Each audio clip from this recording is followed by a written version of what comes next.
ഡൽഹി നിയമസഭാ തെരഞ്ഞെടുപ്പിന്റെ വോട്ടെണ്ണൽ പുരോഗമിക്കുമ്പോൾ ഭരണമുറപ്പിച്ച് ബി.ജെ.പി. 27 വർഷത്തിന് ശേഷമാണ് രാജ്യതലസ്ഥാനത്ത് ബി.ജെ.പിയുടെ തിരിച്ചുവരവ്. നിലവിൽ ബി.ജെ.പി. 47 സീറ്റിന് മുന്നിലാണ്. 23 സീറ്റിലാണ് ആം ആദ്മിയുടെ ലീഡ്. തുടർച്ചയായ മൂന്നാം തവണയും കോൺഗ്രസിന് ഒറ്റ സീറ്റ് പോലും നേടാനായില്ല. ന്യൂഡൽഹി മണ്ഡലത്തിൽ അരവിന്ദ് കെജ്രിവാൾ ബി.ജെ.പിയുടെ പർവേഷ് വർമ്മയോട് തോറ്റു. ധനസുമോദും തൗഫീഖ് അസ്ലവും പി.ആർ. അരവിന്ദും ചേരുന്നുണ്ട്. ആദ്യം സുമോദിലേക്ക്. സുമോദ്, ഏതാണ്ട് ഒരു തീരുമാനത്തിലേക്ക് കാര്യങ്ങൾ എത്തിയിരിക്കുന്നു എന്നുള്ളതാണ്. അരവിന്ദ് കെജ്രിവാളിന്റെ തോൽവിയോടെ ഒരു കനത്ത തോൽവിയിലേക്ക് AP പോകുന്നു. എന്തൊക്കെ ഘടകങ്ങൾ ബി.ജെ.പിയെ ഡൽഹിയിൽ തുണച്ചു? എന്താണ് നിലവിലെ നില?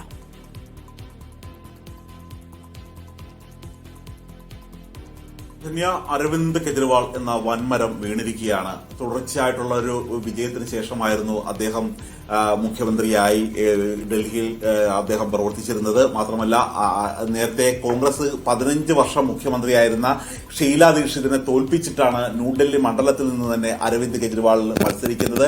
അരവിന്ദ് കെജ്രിവാൾ പിന്നീട് അദ്ദേഹം മത്സരിച്ച എല്ലാ മത്സരങ്ങളിലും വിജയം അദ്ദേഹത്തിനോടൊപ്പം തന്നെയായിരുന്നു. ഒരിടയ്ക്ക് 64% പോലും വോട്ട് നേടിയായിരുന്നു അദ്ദേഹം വിജയിച്ചത്. ആ അരവിന്ദ് കെജ്രിവാളാണ് ഇപ്പോൾ പരാജയപ്പെട്ടിരിക്കുന്നത്.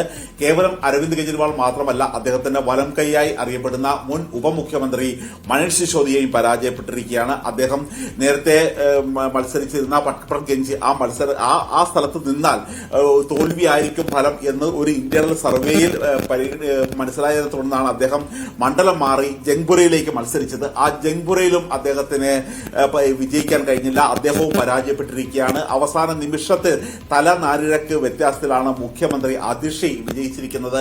കൽക്കാജി മന്ദിരത്തിൽ അവസാന റൌണ്ടിൽ മാത്രമായിരുന്നു അതിഷിക്ക് വിജയമുണ്ടായിരുന്നത്.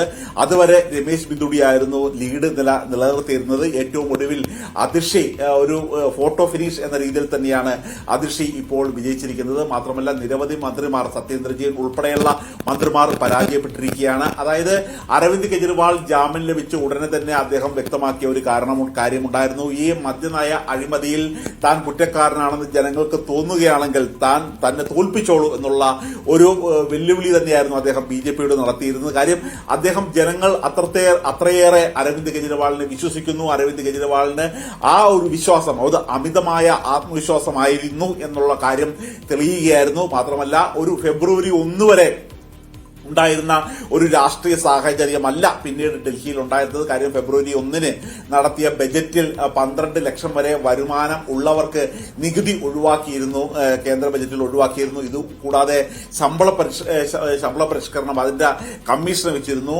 മധ്യവർഗം 67% വരെ ഉള്ള ഒരു സ്ഥലമാണ് ഡൽഹി. മറ്റു സ്ഥലങ്ങളിലെ പോലെയല്ല, മധ്യവർഗത്തിന് വലിയധികം സ്വാധീനമുള്ള ഒരു മണ്ഡലമാണ്. പക്ഷേ അപ്പോൾ പോലും അരവിന്ദ് കെജ്രിവാളും മനീഷ് സിസോദിയയും അതിഷിയും അടക്കം ആം ആദ്മി പാർട്ടി നേതൃത്വം വിശ്വസിച്ചിരുന്നത് ഔട്ടർ ഡൽഹിയുടെ ഒരു സപ്പോർട്ട് കൊണ്ട് അവർക്ക് വിജയിക്കാൻ കഴിയും.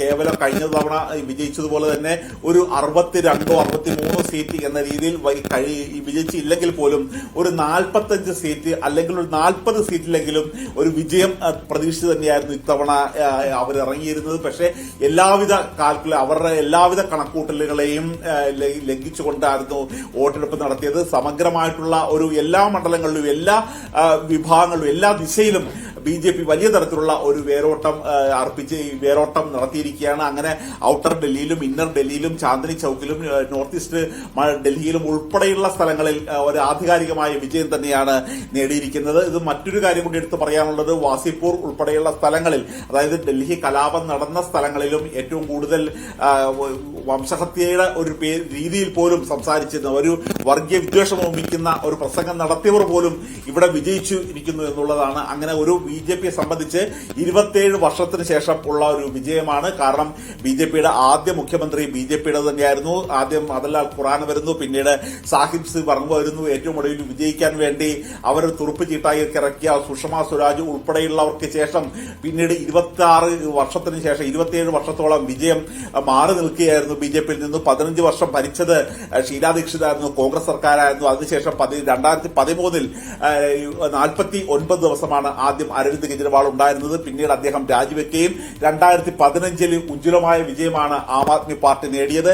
അതിനുശേഷം നടന്ന 2024 തെരഞ്ഞെടുപ്പിലും ആം ആദ്മി പാർട്ടി വലിയ തരത്തിലുള്ള വിജയം തന്നെ നേടുകയായിരുന്നു. 2014 2019 ഉജ്ജ്വലമായ വിജയം ലോക്സഭാ തെരഞ്ഞെടുപ്പിൽ BJPക്ക് ഉണ്ടായിരുന്നെങ്കിൽ പോലും ആദ്യം 282 പിന്നീട് 303 സീറ്റുകൾ BJP ഒറ്റയ്ക്ക് ലോക്സഭാ തെരഞ്ഞെടുപ്പിൽ നേടിയെങ്കിൽ പോലും പിന്നീട് മാസങ്ങൾക്കുള്ളിൽ നടന്ന തെരഞ്ഞെടുപ്പുകളിൽ ഇതുവരെ BJP പരാജയപ്പെടുകയായിരുന്നു. അങ്ങനെ നൂറ്റാണ്ടിലധികം നീണ്ട ഒരു അധികാരത്തിന്റെ പുറംപോക്കിൽ തന്നെയായിരുന്നു BJPയുടെ സ്ഥാനമുണ്ടായിരുന്നത്. ഇന്ത്യ പിടിക്കുമ്പോഴും രാജ്യ തലസ്ഥാനം കൈപ്പിടിയിൽ ഒതുങ്ങാത്ത ഒരു നാണക്കേടിൽ നിന്നും BJP ഇപ്പോൾ മോചിതരായിരിക്കുകയാണ്. ഇപ്പോൾ BJP ഒരു സമഗ്രമായ ഒരു വിജയമാണ് എല്ലാ ദിശയിലും BJP നേടിയിരിക്കുന്നത്. ആം ആദ്മി ഷീലാ ദീക്ഷിതിനെ തകർത്തുകൊണ്ട്, ഷീലാ ദീക്ഷിതിനെ കോൺഗ്രസിന്റെ 15 വർഷത്തെ ഭരണം ഇല്ലാതാക്കിക്കൊണ്ട് നടത്തിയ ഒരു പടയോട്ടം, കോൺഗ്രസിനെ 0 സീറ്റിൽ മാത്രം ഒതുക്കിയ ഒരു പടയോട്ടം ഇവിടെ അവസാനിച്ചിരിക്കുകയാണ്. അങ്ങനെ അരവിന്ദ് കെജ്രിവാളും സിസോദിയയും ഉൾപ്പെടെയുള്ള വൻമരങ്ങളാണ് ഡൽഹിയിൽ വീണിരിക്കുന്നത്. യെസ്, ധനസുബോധ് വരാം.